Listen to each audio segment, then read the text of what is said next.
Oh boy, I sure do love driving this supercar that handles very well and is generally a good track car. Oh boy, I sure do love driving this supercar that is generally a good handling car and is also good on the track. Aw man, but if only there was a way to make a car that absolutely sucked on the track and was slow as hell and looked ugly as shit. Wait, what's that noise?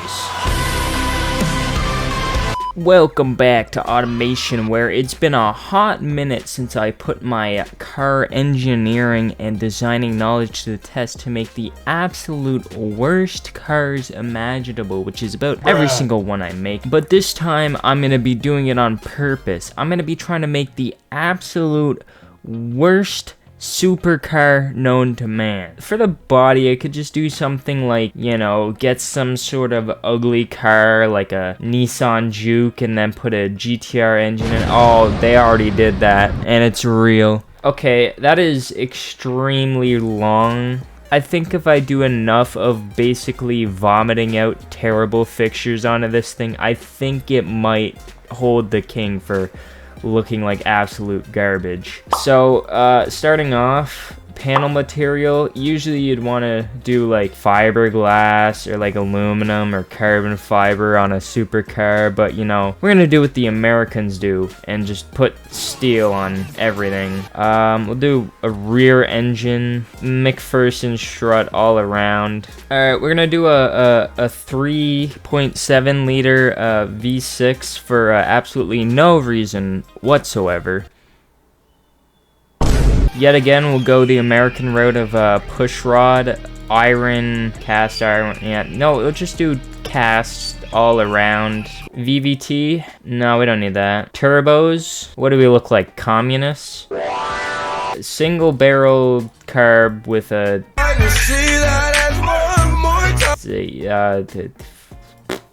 we might have some problems. Fuel injection. We're in the 21st century. We can afford electronically controlled things.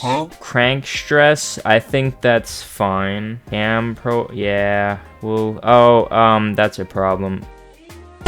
Alright, so down in the lower of the rev ranges, everything's fine until it gets to the upper part of the rev ranges where the engine just screams in pain before it wants to rip itself apart. Our reliability is a 6.7, so basically accurate to most Nissan engines.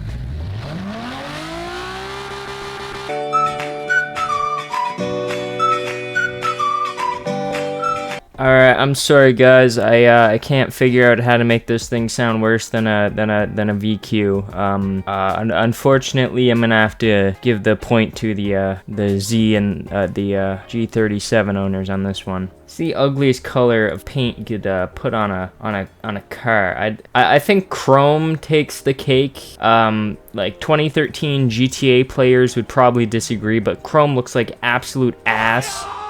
Alright, so starting around front, as you can see, we have a Lancer front grille with 3 tow hooks because they're all from wish.com and they're gonna break. The front lights are kind of just protruding a little bit to make sure that the pedestrian that you hit going 50 kilometers an hour knows to not be walking where they're walking again. A sunroof to make sure everybody knows you're better than them because you have a better spec car than them. And then the elephant in the room, you have the giant ass air intake. What I forgot to mention is I have about a 5 foot for the sides. There's not much. You have the mirrors, which are old like truck mirrors, which are on backwards. Around back for the wing situation, I heard you like wings, so I put a wing on your wing.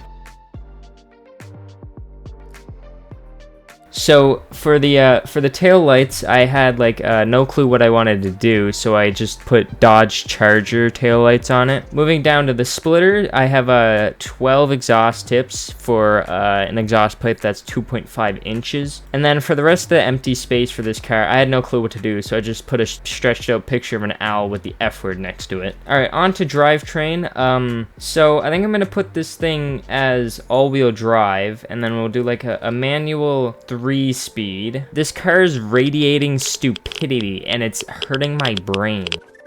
open differential, and for the power distribution, it's gonna be a front-wheel drive. Like, this thing is gonna be the Widowmaker, but instead of being something cool like the Dodge Viper, which actively tries to spin you out, this thing is going to... So for the wheel diameter, actually, you know what? How about we just make them so big that the tire wall... why can't I go back to the 1940s? I want to participate in... I'm gonna stop that joke. Yeah, off-road. We want this thing to have as much body roll as possible. No, we'll do like -5 in the front, and then like -20 in the rear, and -3 in... This game really does not like fun. So the fastest time I have on this track is a 1:46 with the track toy bolide,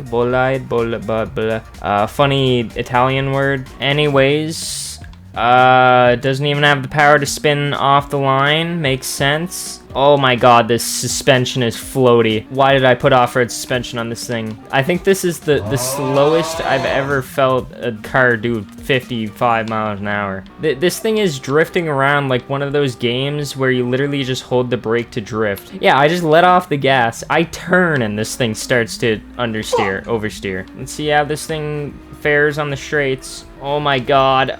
Oh my god. Slam on the brakes. Can't even lock up the brakes, it's that bad. Okay, and we spun out. This thing is one handful to drive. Like, I don't think the off-road suspension is really doing this thing any favors. Oh my god. No, not fast. Not fast one bit. Oh, 317. Oh man, that's a stark difference. I don't know if that's drag slicks, but it don't matter. Hell, this thing even spins the tires more than the goddamn other thing. And it's also so much quieter than it. Wow. Little off-track action never hurt nobody, you know what I'm saying? 328. Okay, let's put this in perspective. Alright, let's not put this in perspective because you made this outro like literally 5 minutes long. Anyways, you built a shitty supercar and it did 10-second faster lap than a pigeon. What did you expect? But yeah, that's about all you need to know. Thank you guys for watching. If you guys did like this slop content, make sure you do hit that like button and subscribe. Go down in the description down below. You can join my Discord and follow my Twitch down there. But yeah, that's gonna be all for me. I can't wait to see you guys in my next upload of absolute garbage. Yeah.